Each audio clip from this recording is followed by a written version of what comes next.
Որպես պայքար, եկեղեցին պայքարել է մեր պատմության ընթացքում միշտ,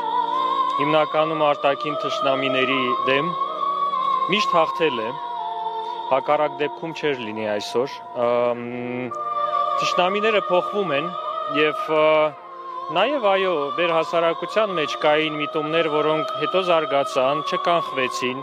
եւ դրանում ես ինքս որպես եկեղեցու կողքին միշտ գտնվող մարդ, նաեւ քննադատաբար, բայց որպես յուրային,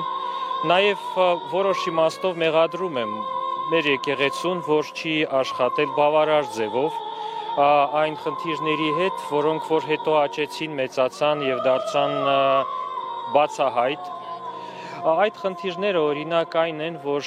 որոշ իմաստով ցուցադրաբար ենք հավատացել եւ ցուցադրական այդ մասնակցությունը ծեսերին որոշ դեպքերում եւ այդ դեպքերը շատացան իհարկե չէին իմաստավորվում, այնպես ինչպես պետք էր։ Մենք գիտեինք բոլոր այն մեղքերը, որոնք մեր եկեղեցին խնդրել է մեզ չանել, չգործել, բայց գործել ենք։ Եվ ես հիմա տեսնում եմ վիճաբանությունները, օրինակ եկեղեցու այս կամ այն ներկայացուցիչին ուղված,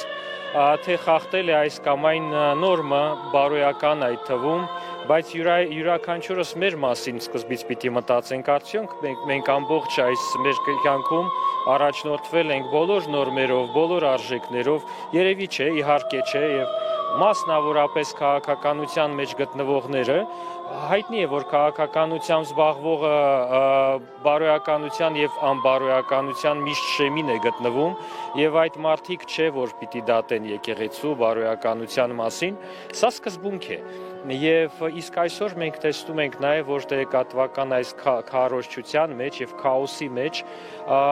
սա դառնում է հիմնական միտում տրենդ քննադատելը։ Եկեք մեզ նայենք, եկեք յուրաքանչյուրս մեզ նայենք, մտածենք եւ եկեղեցիներ գալով, մեր եկեղեցին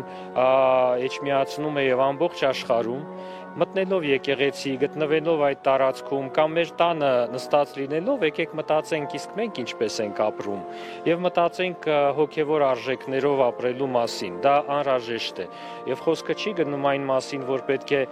ներող լինես քո թշնամիների հանդեպ, որոնք որ պետության դրսում են գտնվում, բայց յուրայինների հանդեպ ամեն մեկս մյուսի հանդեպ պիտի ավելի վերաբերվի բարեկամաբար, ես կասեի, մենք մեկ ընտանիք ենք, բոլորս։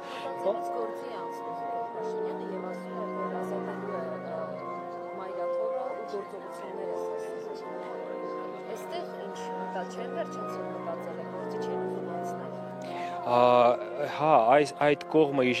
իշխանական կողմը իշխում է իսկապես եւ փորձում է իշխել բոլոր դիրքերում, այդ թվում նաեւ մեր ազգային ինքնության ոլորտում, որտեղ որևէ իշխանություն չի կարողացել ներթափանցել մինչև այսօր։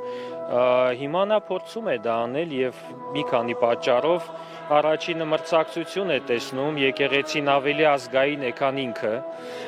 եւ օրինակ Փաշինյանը Սփյուռքի հետ հրաժարվեց աշխատել, ի սկզբանե մինչդեռ մեր եկեղեցին միակ երևի ինստիտուտն է, որը որ շարունակում է Սփյուռքում հայկականություն ապահովել եւ զարգացնել։ Ռեյտինգների առումով, երբ որ նայում ենք վարկանիշային ցուցանիշները, եկեղեցին 3 անգամ ավելի բարձր վարկանիշ ունի իր բոլոր վերելքներով եւ վայրեջքներով, քան այս իշխանությունը։ Ես չեմ խոսում կառավարության ռեյտինգի մասին, այն 4-5 անգամ ցածր է մեր եկեղեցու վարկանիշից եւ ցանկացած падգամավորի առանձին ռեյտինգը վարկանիշ ավելի ցածր է, քան ցանկացած հոգեվորականի։ Երբ որ մենք ասում ենք, օրինակ սա պայքար չէ եկեղեցու, այլ հոգեվորականների դեմ, ցանկացած հոգեվորական այսօր ավելի հեղինակավոր է, քան ցանկացած падգամավոր, ամենայն հարգանքով լավ падգամավորների հանդեպ, բայց դա այդպես է։ Եվ շատ կարևոր մի բան կա, այս ուրեմն հնչեցված մոտեցումը Փաշինյանի, որ սա պայքար է ոչ թե եկեղեցու, այլ հոգեվորականների դեմ, միանշանակ կամ անգրագիտություն է կամ միտումնավոր սխալ, որովհետև ես ինչպես ասել եմ եւ ասում եմ եւ կուզեի որ բոլորս դա հասկանանք, եկեղեցին հոգեվորականներն են, եկեղեցին հոգեվորականությունն է, ինչպես բանակը զինվորականությունն է։ Մենք հիշում ենք ուրեմն մեր հայտնի երգերից մեկը, որ Երևանը ոչ թե փողոցներն են, շենքերը, այլ մենք ենք։ Նույն կերպով եկեղեցին ոչ թե շենքերն են, այլ հոգևորականությունն է եւ մենք հավատացյալներս։ Եվ սա է կարևորը, այնպես որ հոգևորականների դեմ պայքարելով եկեղեցու մասին է պայքարը, այդպես է դրված խնդիրը։ Պարոն Աթանասյան, ձեր նշած այդ քարոզչությունը,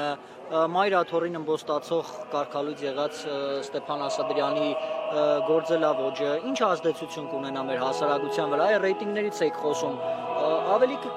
կնվազեցնի Մայր Աթոռի եւ եկեղեցականների ռեյտինգը եւ ըստ այդմ նաեւ բարձրացնի իշխանականների ռեյտինգը, թե հակառակը։ Ես սա էլի, գիտեք, առանց ատելության խոսք տարածելով առավել եւս այս տարածքում, այս սուրբ տարածքում, ուղղակի օբյեկտիվ լինենք, ստացվում է այնպես, որ մենք ունենք